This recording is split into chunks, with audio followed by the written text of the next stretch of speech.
Jadi fungsi label ini apa? Untuk membedakan dengan praktek yang umumnya dilakukan di masyarakat yang masih banyak mengandung unsur pelanggaran. Karena itulah, semua yang dikasih label syariat berangkat dari sesuatu yang bermasalah. Jadi kita punya kesimpulan seperti itu. Semua yang diberi label syariat, atau gini, ya, semua perkara dunia, semua urusan dunia yang diberi, atau bukan semua ya, lebih tepatnya umumnya.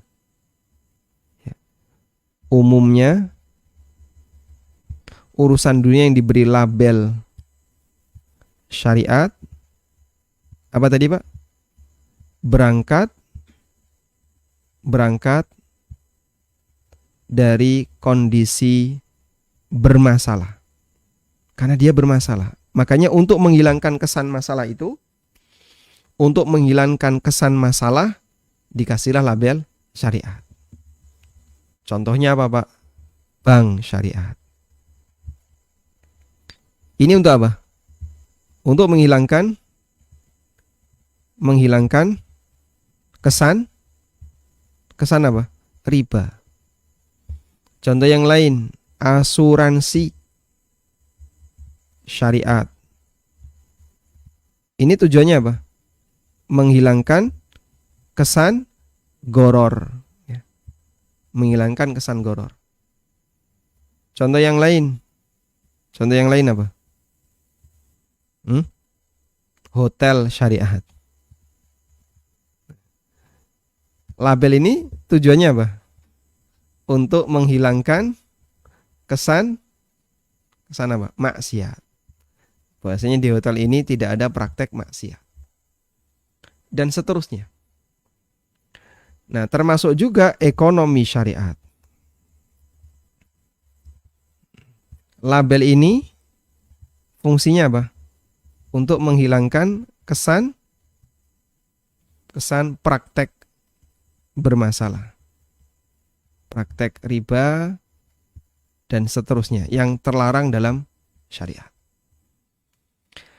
Tayyib, karena kalau masyarakat tidak memandang itu sebagai sesuatu yang bermasalah, nggak mungkin Pak dikasih label syariat. Makanya kita tidak mengenal label syariat untuk HP, mikrofon, meja, gelas syariat, pulpen syariat. Kenapa? Pada asalnya benda-benda seperti ini hukum asalnya mubah, orang melakukannya untuk kegiatan yang mubah. Mobil syariat juga nggak ada mobil syariat, sehingga kesan buruknya tidak ada.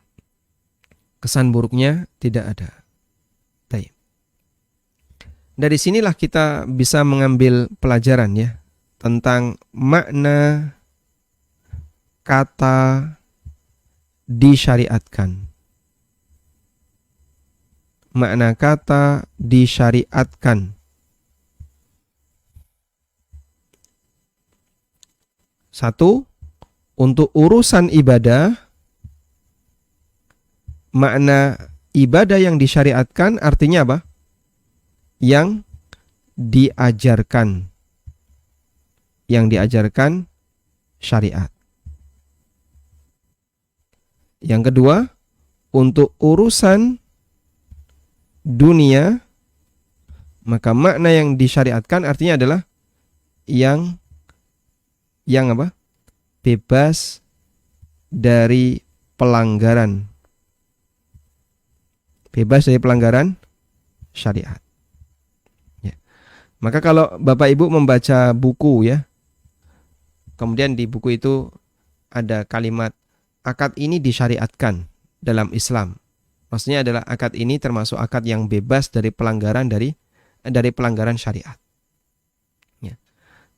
Karena akad ini tidak diajarkan oleh syariat. Al-Quran tidak mengajarkan skema akad itu. Sunnah juga tidak mengajarkan skema akad itu. Tapi dilihat dari detail skemanya tidak ada pelanggaran, maka disebut sebagai akad syariat karena dia bebas dari pelanggaran syariat. Apa hukumnya berjualan di Shopee? Pertanyaan saya, apakah Shopee sudah ada di zaman salaf? Di zaman Nabi SAW dan sahabat, Shopee sudah ada belum? Nah, belum ada Ustaz. Belum ada ya? Berarti apa? Bid'ah. Kalau bid'ah berarti tidak boleh. Tayyib. Ada sebagian orang yang salah dalam memahami, pendekatannya keliru.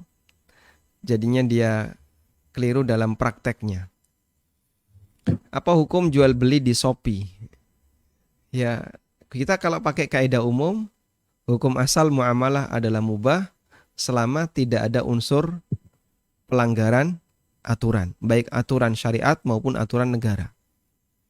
Dari praktek Anda berjualan di marketplace, baik Shopee, Bukalapak, atau yang lainnya, marketplace yang lainnya, Anda melihat nggak sisi pelanggaran di situ? Wah, saya nggak tahu Ustaz, dari mana saya bisa tahu itu melanggar atau tidak? Ya, makanya masih butuh butuh bekal yang lebih banyak sampai kita bisa tahu praktek ini ada pelanggarannya. Sehingga ukuran keberhasilan Anda belajar fikih muamalah adalah Anda bisa mengetahui latar belakang kenapa transaksi ini dilarang. Dari sisi mana transaksi itu dilarang. Ya. Kalau orang tidak tahu, dia nggak ngerti ilahnya di mana dilarang, sehingga bisa jadi dia melakukannya, tapi dia nggak sadar. Dan itulah makna perkataan Umar bin Khattab radhiyallahu anhu ketika beliau mengusir para pedagang yang ada di Madinah, nggak boleh dagang di pasar Madinah. La yabi'u fi suqina illa man tafaqqaha wa illa akala riba sya'a am aba.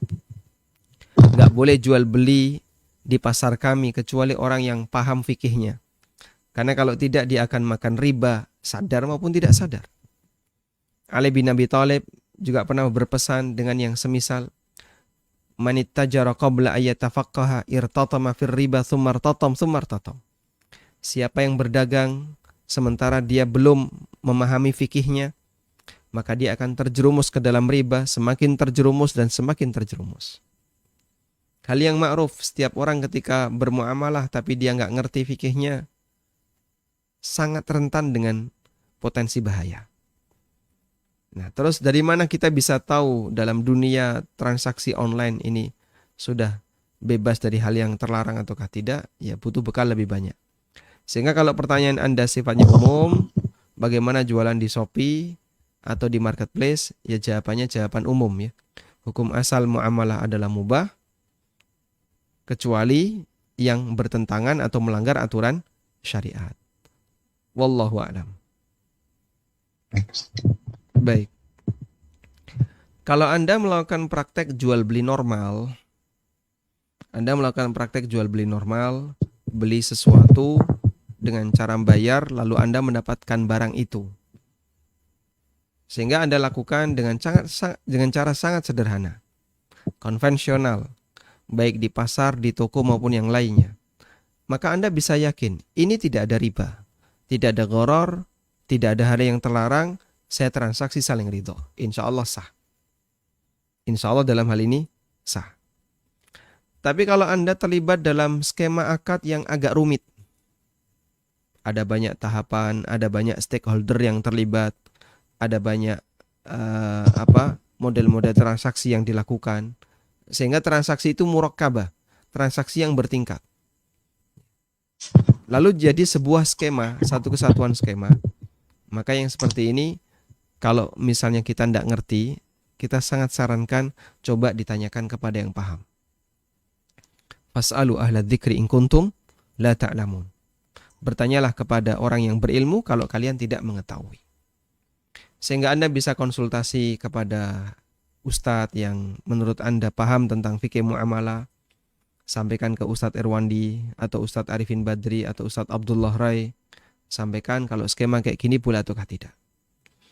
Kemudian ketika mereka memberikan rekomendasi, maka silahkan dilakukan dengan skema sebagaimana yang Anda ceritakan.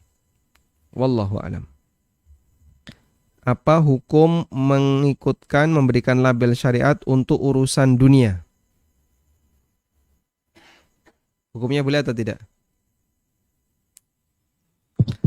Kalau Anda yakin ini mubah, insya Allah tidak masalah. Anda yakin itu boleh, tidak ada pelanggaran syar'i, silahkan. Ya. Misalnya apa tadi? Contohnya KPR syariat. Ya. Anda membuat sebuah skema KPR, Anda punya lembaga keuangan misalnya. Lalu Anda membuat skema KPR, kredit kepemilikan rumah, dan Anda yakin dalam skema itu nggak ada praktek riba, nggak ada praktek goror, tidak ada sisi pelanggaran yang lainnya. Lalu Anda kasih label syariat. Dalam arti di sini legal secara hukum syar'i, tidak ada yang melanggar hukum syar'i. Insya Allah tidak masalah. Tapi kalau Anda masih ragu, nggak yakin, sebaiknya jangan gunakan label ini. Karena label ini mengandung pesan bahwa praktek yang Anda jalani tidak mengandung unsur pelanggaran syariat. Agar kita tidak disebut berbicara atas nama syariat tanpa ilmu, atau berbicara atas nama syariat tapi sebenarnya di situ ada yang bertentangan dengan syariat. Wallahu a'lam.